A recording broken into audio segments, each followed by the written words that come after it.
नमस्ते फ्रेंड्स, कैसे हैं आप लोग। तो आज हम बात करेंगे कि क्या आप लोगों को ज़्यादा प्यार देते हो than giving that love to yourself. क्या ये आपका कॉमन अपसेट है?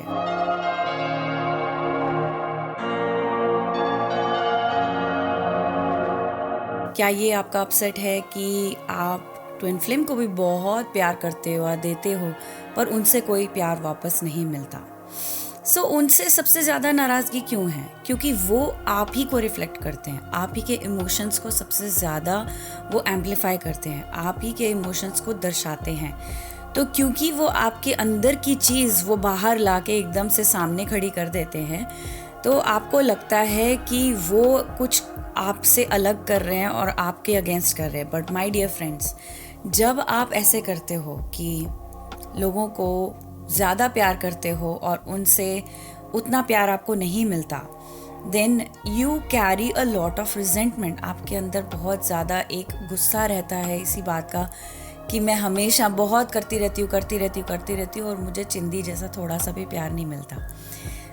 अगर आप ऐसे कर रहे हो तो ये गुस्सा उन पर नहीं है, उनके लिए नहीं है, ट्विन फ्लेम के लिए नहीं है, ये आपका ही गुस्सा वो रिफ्लेक्ट कर रहे हैं। आप अपने से क्यों गुस्से हो?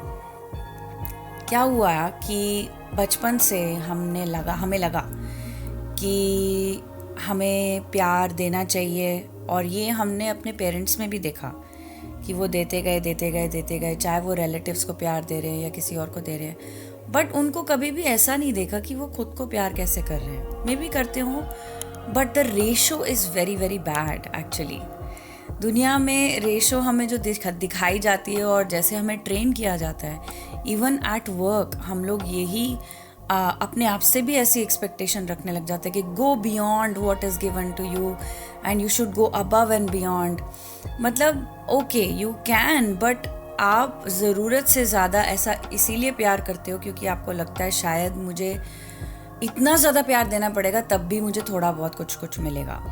और हो सकता है आपके पेरेंट्स ने आपको ऐसे ही ट्रीट किया हो, या आपने ही ऐसे बड़े बड़े स्टैंडर्ड्स रखे हुए हों। फॉर एग्ज़ाम्पल, आप स्कूल सिस्टम से भी चल रहे हो कि हाँ, जब तक मैं 100% नहीं लाती एग्ज़ाम में तब तक मैं फेलियर ही हूँ।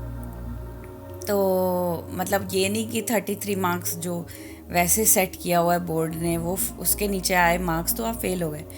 But even if you do, तब भी फेलियर जैसे कोई चीज़ नहीं है। मैं जानती हूँ जो मेरे क्लास के कई बच्चे थे जो फेल कर गए थे, आज वो सबसे ज़्यादा सक्सेसफुल है अपनी लाइफ में।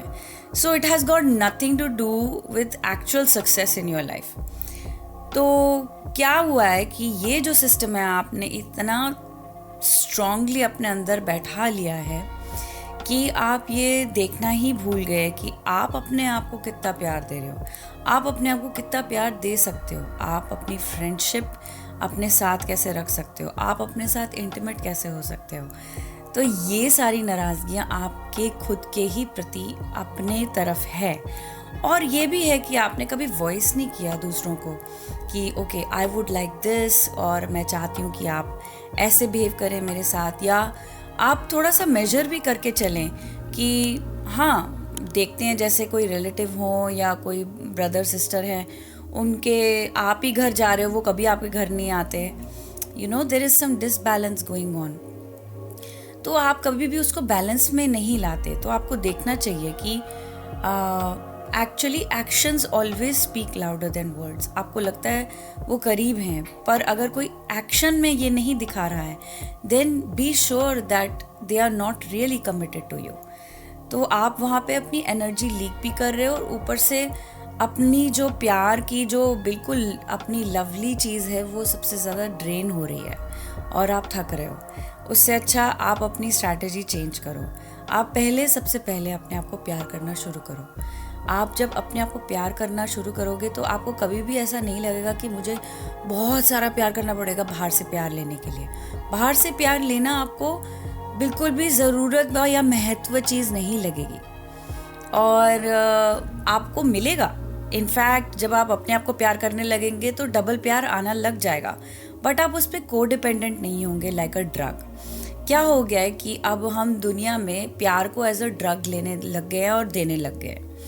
तो जैसे कि इवन पेरेंट्स के प्यार को हम ऐसा एंटाइटल्ड समझते हैं कि भाई नहीं, हमें मिलना ही चाहिए, और जब वो नहीं मिलता तो हम बिल्कुल तड़पते हैं, बिल्कुल ड्रग की तरह। इससे अच्छा ये नहीं कि आप खुद को प्यार करना सीख जाए और दूसरों को भी आप प्यार बांट सकते हैं। आप उनको ये इनफैक्ट, चाहे वो मिरर एक्सरसाइज सीखें या नहीं, बट आपकी प्रेजेंस से ही वो काफ़ी प्रभावित हो जाएंगे कि okay, this person is very well centred और इनके emotions are intact, proper in place. जब आपके इमोशंस इन प्लेस होते हैं तब आपकी थिंकिंग भी क्लियर होती है और आप हायर थिंकिंग में जा सकते हो। तो यहाँ पे आपकी गड़बड़ हो रही है my friends.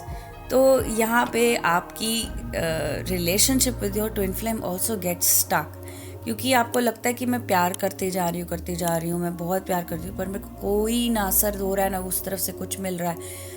But he is reflecting your strategy जो बचपन से चल रही है।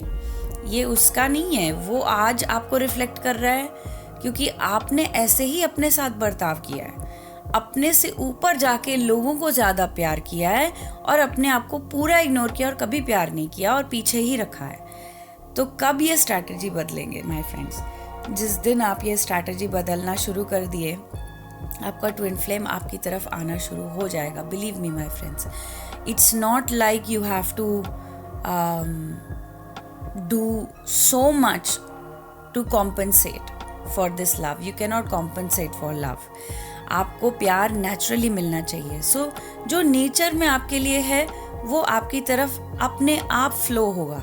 आपको कभी भी ओवर एंड अबव करने की ज़रूरत नहीं पड़ेगी। इनफैक्ट जो नेचर का प्यार है वो हम ब्लॉक कर देते हैं। एक्चुअली हम बाहर के प्यार को नो बोलना शुरू कर देते हैं क्योंकि हमारी इतनी आदत हमें प्यार देने की नहीं है, तो हम प्यार लेना या रिसीव करना भी नहीं जानते।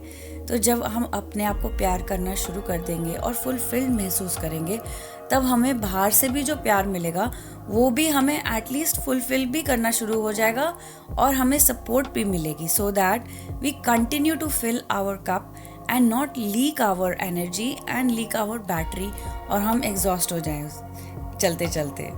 और दोस्तों, मेरी वर्कशॉप आ रही है ऑन 21 अप्रैल और ये 2 दिन की वर्कशॉप होगी, this weekend on 21 April and the weekend following that. ये 2 दिन में आप सीखेंगे how to build intuition. Intuition से ही हमें नेक्स्ट स्टेप्स जर्नी के पता लगते हैं, इंट्यूशन से ही हमारा कम्युनिकेशन बिल्ड होता है, और ये कम्युनिकेशन ब्रिज जो है हमारी सोल का ब्रिज है विद अस। जब हम अपनी हायर सेल्फ से कम्युनिकेट करना शुरू कर देते हैं, then is when our communication with our twin flame also develops। वो और deep होता है, गहरा होता है और clear होते जाता है। So my friends, I invite you to register for this workshop। उसके सारे links description में हैं। I will see you in the workshop very soon। मिलते हैं next week with a new topic। Keep watching। See you again। Bye।